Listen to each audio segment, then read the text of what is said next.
Sandra Tanner is our guest. Next on Polygamy, What Love Is This?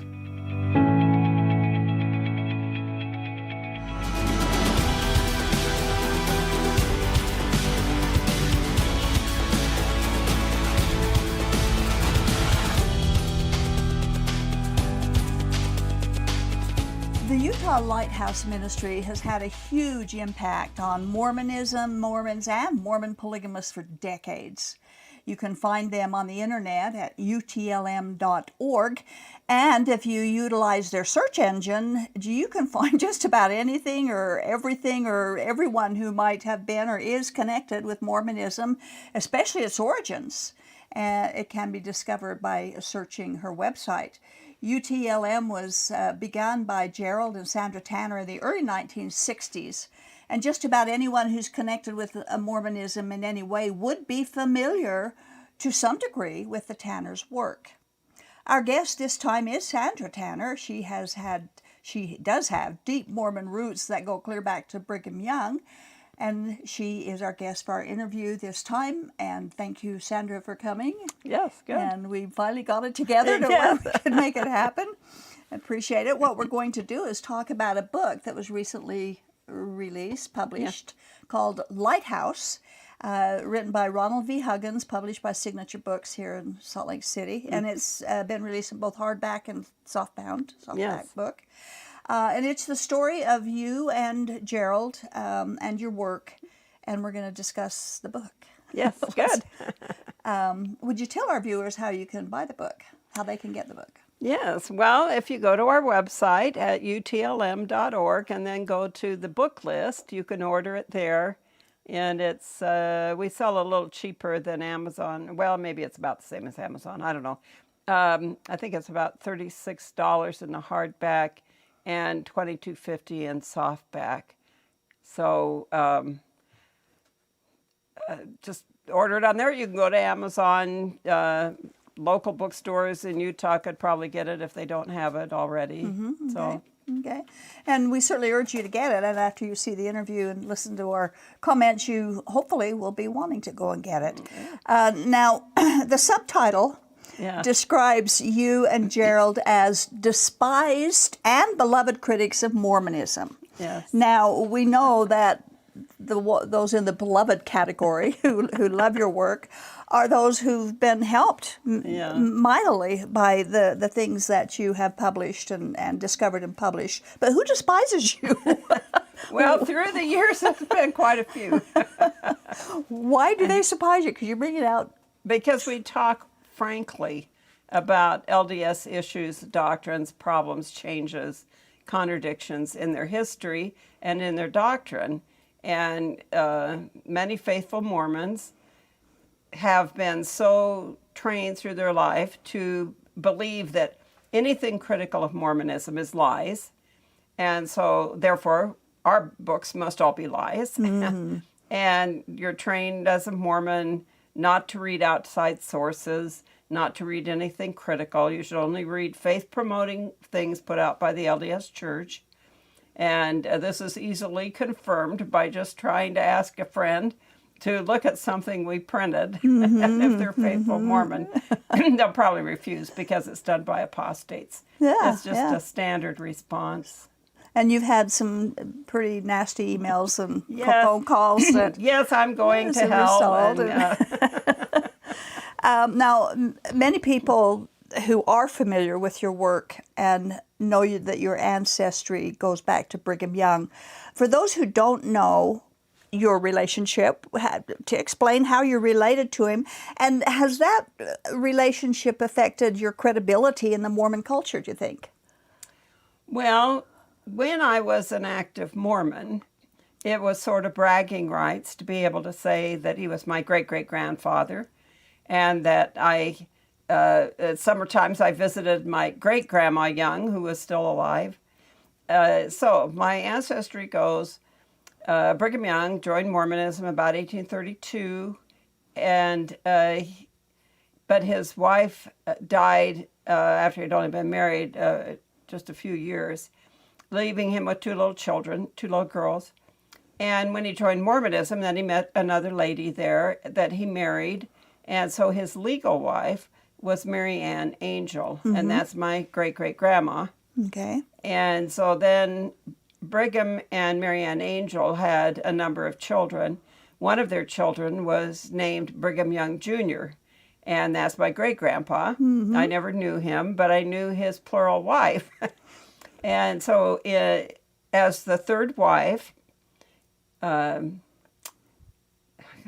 her name's left my mind. Anyways, she was Abigail, Abby Stevens Young, and Abigail was 17 when she married Brigham Jr., who was an apostle, and he was 51. Ooh, that hurts. She was a very pretty, shapely girl, and I'm sure that helped Brigham Jr. be attracted to her, and I assume from her side, living down in Taylor, Arizona on the edge of the Navajo reservation, there probably weren't a lot of good prospects. Marrying an apostle who was the son of the president of the church would have certainly had a certain amount of advantage for someone in a dirt poor village. Yeah, So then they, that son named Walter, who was my grandpa, and then my mom and me. So it's a direct line down through Brigham Jr. Yeah, okay. I want to quote from the introduction section of your book, and it's going to go on the screen for those who are watching. Given the uncorrelated nature of the Tanners' work, a lot more people, including believing Mormon scholars, were reading and being influenced by the Tanners over the last 60 years than were probably willing to openly admit it. The Tanners, in other words, represented an important but often unacknowledged force contributing to the direction of Mormon historical studies throughout the second half of the 20th century and into the present one. Indeed, given the large number of historical disputes that Tanner's research contributed to, it would be impossible to trace the course of Mormon history and historiography over the past 60 years without an understanding of their involvement. Now, this is mind-boggling to me that you outside of the church brought more information and truthful information into the church that even the Mormon scholars were looking to you guys for information, and your willingness to publish it. During those last 60 years of publishing your research, did you ever want to just stop and walk away and from it all? And if so, why didn't you? Well, of course, there's times when you want to walk away because it's an effort that has a lot of dissension, trying to reach out to Mormons that don't want to hear, makes you at odds with a lot of people and in your own family. So, and we got a lot of pushback, people coming in the store telling us off, calling on the phone anonymously and telling me I'm going to hell. And so there are days when it got a little strenuous, but we knew that God had brought light to us, and it was all of grace because I can't claim any special drive in me to seek out God or seek out truth. I was happy little Mormon, and my mom started asking questions, and then I met Gerald, and he's asking questions, so it all kind of got pushed on me. But once we started to see the depth of the deception in Mormonism and the reality of the biblical message of God's grace, we felt an obligation to share it with our friends and families. So, yeah, you get discouraged some days, but then you have someone come in that's just fully open, looking for Christ, and it just makes your day. And so then you say, oh, well, I can't walk away now. I got it. Yeah, that's great. That's great. It is. I know it can get discouraging too, and I'm sure you had a lot of days. Now, we're going to pick and choose through the book, obviously, just the highlights, because we can't go through any of the details, although we'd like to. That's a lot to go through. But the first chapter talks about how you met and married Gerald, and obviously the details come from reading the book, but it was kind of a whirlwind love story where you got married and lived happily ever after. Well, we got married and lived. there were times when it was a little more contentious than others, but we had a good relationship. But we both are strong-willed people, and so we have our difference of opinion on research and what we should do and when we should quit and those things. But God honored our union. God honored our commitment to each other and to our search for truth. And so through the years, we've just had the opportunity to talk with thousands of people. Yeah. And I've talked to so many people on their truth journey that are seeking God, but they don't even know where to look. Mm-hmm. It's such a hard road for someone that's been committed in Mormonism. It is. It's so hard. Yeah, it's so hard. To try to take a second look when everyone around you is opposing you doing that. Mm-hmm. Mm-hmm. So it's been a very rewarding journey, but it's an emotional one as well, because I empathize with these people that are going through so much, possibly facing divorce or losing a job or being disinherited or not being able to see their grandkids. There's so many problems that come up when they step away and start saying, well, God is more important to me. I have to follow truth. And there's a cost for that. And you've seen that happen a lot, and that is a blessing. At the end of the chapter, there's some questions that people may have had, and I'm not going to ask you all the questions. I just want to ask you a couple of them that comes naturally from knowing who you and Gerald are. One of them was, how was it that Gerald, who was a rebellious and ambitious teenager, came to hold meetings to explain the teachings of a Mormon splinter group, and how was it that your LDS grandmother took you to one of those meetings? Yes, well, when I was a teenager, when I was about 16, my mom and grandma and aunt read or just read, I'm not sure the time frame, Fawn Brody's book, the biography of Joseph Smith, No Man Knows My History, which had caused them to start researching early Mormon claims and documents. And in the process of their searching, now, you have to remember, this is before internet. This is you had to go to the library and look stuff up in a card catalog. You know, it was a lot more challenging to do any kind of research. And the number of people involved in research was smaller. So anyone researching Mormonism kind of tended to find each other. You bump into each other at the bookstore or the library or something, you know. Yeah. Well, my mom found out about this little splinter group in Missouri, this little Church of Christ that had left the reorganized church and just believed the Bible and Book of Mormon. And because they had been doing research on the First Vision and Book of Mormon, my mom had run into contact with them. And they had sent her some material. My grandma evidently was involved in this research. I didn't know at the time. And had also been in touch with people in Salt Lake that all ended up knowing each other. James Wardle, the barber from the reorganized LDS Church, was in touch with this little splinter group in Missouri. My grandma got in touch with the barber. And so Gerald, as a 20-year-old, had met up with this group in Missouri that believed just the Bible and Book of Mormon, was having these little cottage meetings.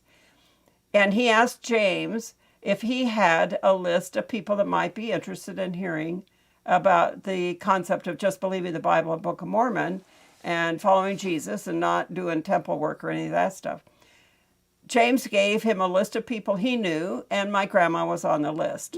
So Grandma got this postcard telling her about Gerald's little cottage meeting. I came back on spring break with my grandma to Salt Lake to help her with her luggage. She got home, saw the postcard, asked me if I'd take her to the meeting. I thought it was going to be a bunch of old Mormons and didn't want to go. But she didn't have any way to go unless I drove her. So I drove her across town, and we walked up into the front door. And this real cute guy answers the door, and his name's Gerald Tanner. And I thought, wow, okay, this might be more interesting than I thought. And that's how I met Gerald.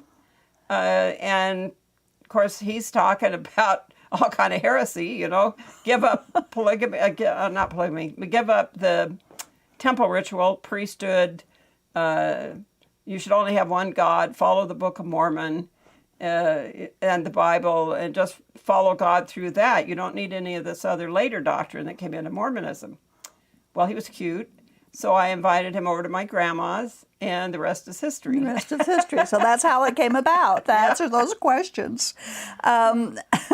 It talks, of course, the book tells a lot of great information, but Chapter 4 is entitled Dear Friend. Yeah. And so probably the rest of this time will be spent talking about that. Well, I'll quote from page 61. Yeah. It is not uncommon for those who go through a faith crisis or a powerful conversion to want to share their experiences with others. In 1960, Gerald and Sandra Tanner bought a mimeograph machine from Sears. Both felt called to share their findings, to persuade others to come to Christ as they had done, and perhaps to justify their actions to their friends and family. They started by mailing letters and short tracts to family and friends. Yes. And so you printed them up and you sent them out. Did you send out a lot of them, and did you get a lot of response?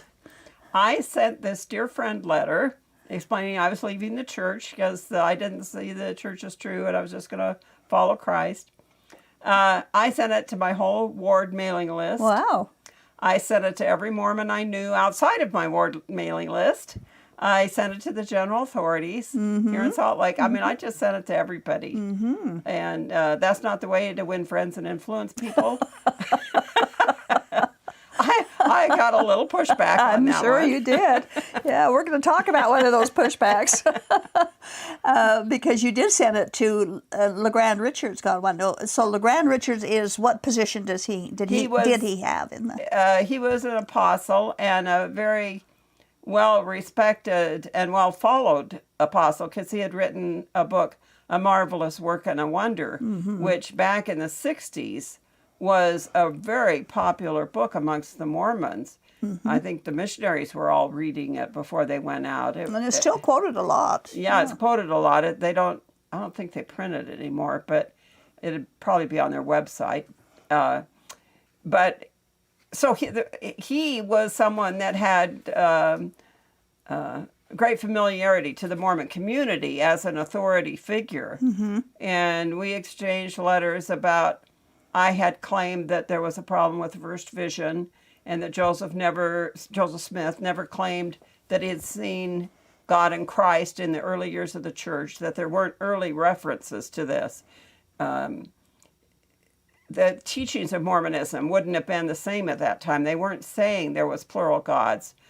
And so this idea of Joseph telling people about a first vision where you would have both God and Jesus appear as individual people seemed out of place. And so we had a correspondence with LeGrand Richards over this, and he finally said, well, his great-grandpa wrote it down in his diary, and so my claims are all wrong. He can prove that it was talked about early on through this diary entry. We went up to his office at his invitation to see it. He eventually showed us a microfilm of this diary, but he wouldn't let us look at the earlier pages to determine the date of the entry. Oh, okay. Interesting. And Gerald says, this sounds past tense, like Joseph Smith's dead when he's writing this account. So can I turn back on the microfilm and look at the date? And Apostle Richards got real miffed and took the microfilm reel back there in those days off of the reader and handed it to the attendant there and told her we weren't to see it. If we came back, she wasn't to show it to us. Wow. So part of the story in there is goes into how we finally got to see it, and we published it, and then he threatened to sue us. It goes on. Yeah, it does. It's a very interesting story. But I do want to quote what he said. He wrote to you. He wrote a letter to you, page 64, and I'm going to quote from part of that letter.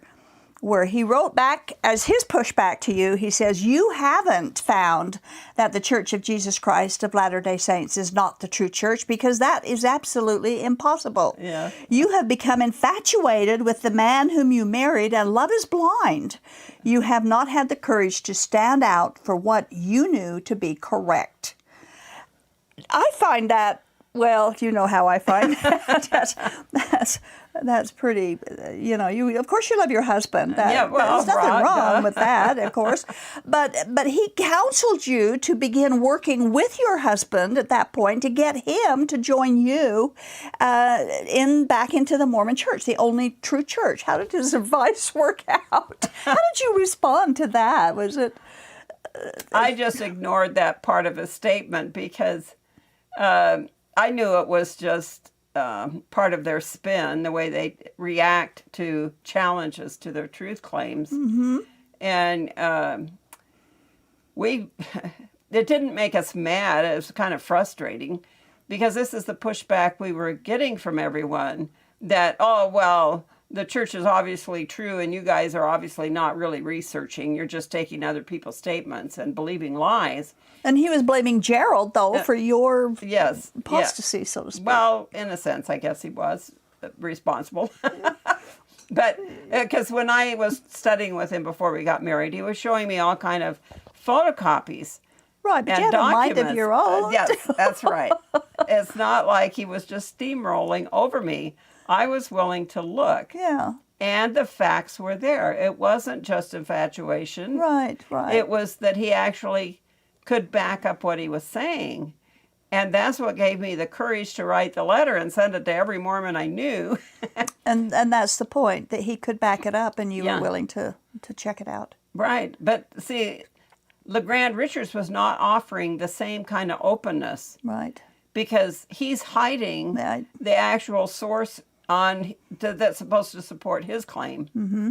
And doesn't want us to go back and see the original. Whereas Gerald's showing me all the original books. And so that was, the template for the rest of our lives was having the Mormon church saying we're misusing sources and lying about them and us printing them up to show, oh, I think it's the other way around. We're the ones showing the documents. You're the ones hiding them. Yeah. Now, it says in the book that your negative encounter with LeGrand Richards caused Gerald, quote, to be weak in the knees. Oh, yeah.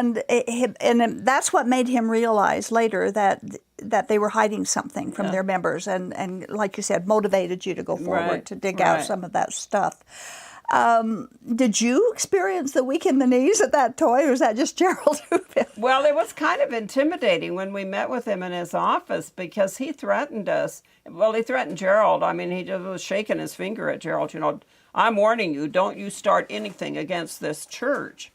Well, we knew that they had all kind of money and we didn't have zip, so so what was the warning going to be? I mean, what would be the response? What would they be planning to do if we kept going? So, but we felt we didn't have anything to lose in the sense that we didn't own anything, so if they'd sued us, there was nothing to get. Were there any other high-up general authorities or anybody like that who kind of joined in with LeGrand Richards at that particular time to intimidate you? Well, yeah, Marky Peterson at one point had threatened to sue us. We had people, like I said, call up and tell us off and threaten us. Gerald, we lived up on the avenues in the early years of our marriage in a wood frame house. And Gerald was very afraid at the time that someone might set our house on fire. Mm-hmm. And so we had a fire extinguisher in the bedroom, and we slept upstairs. I mean, if someone had burned the house down, it would have been very hard for us to get out alive. Yeah. So it was kind of scary. Yeah. And then fools rush in. We printed the temple ceremony. Even now, that's still very sensitive. Yes, and we thought, oh, wow, is this the final straw? So the fire extinguisher was always handy. But when nothing happened in that regard, we thought, I mean, if they didn't burn us out for the temple ceremony, we're probably pretty good. Once you go public, they're not going to bother you as much. Yeah. We've just got 2 or 3 minutes left. So my last question for this time would be, when you officially left the LDS Church, was it voluntary or were you excommunicated? Both. We were in a situation of where we said we quit, and so they fired us. And so when we wanted our names off, they wouldn't take them off without excommunication. So they had a court, found us guilty of apostasy, and threw us out. Mm-hmm. And I'm thinking, well, that's like a boss who you go in and say, I quit, and he writes on the paperwork, I fired him because he had a bad attitude. You know. They're called love courts, aren't they? Courts of love, yeah. Are they pretty much the same today? Because I've heard a lot of people today talk about their love courts, and I just wondered if there's been any changes since then. Some bishops are more clinical of just, get it done and just do the paperwork and not make a big hassle out of it. Mm-hmm. But back in the 59-60 time period when we left, there was no other option to get your name off the rolls other than having a church court. Mm-hmm. If you really wanted your name off the rolls, you had to go through this disciplinary court. Nowadays, there is a track where you can tell the bishop you want your name removed, and you write a letter telling him, putting it officially in paper. Yeah. And then they usually will do it fairly easily. But there are always those bishops that want to make some sort of stand on the issue that'll make it a difficult court. Was LeGrand Richards part of that court? Or no, he this left was it up to the local? Yeah, this was local. Mine was in California. Gerald's court was here in Salt Lake after we moved back here. And so his was just in the local ward, though. Mm-hmm. Both of us were just our bishop's court. Okay, so you were both excommunicated and you Because we asked to be removed. So, yeah. Well, we're out of time for this time. Okay. But we have more to talk about. It's a kind of a big book, and there's lots to talk about. So watch next time as we continue discussing the book Lighthouse with our guest, Sandra Tanner. And thank you for watching.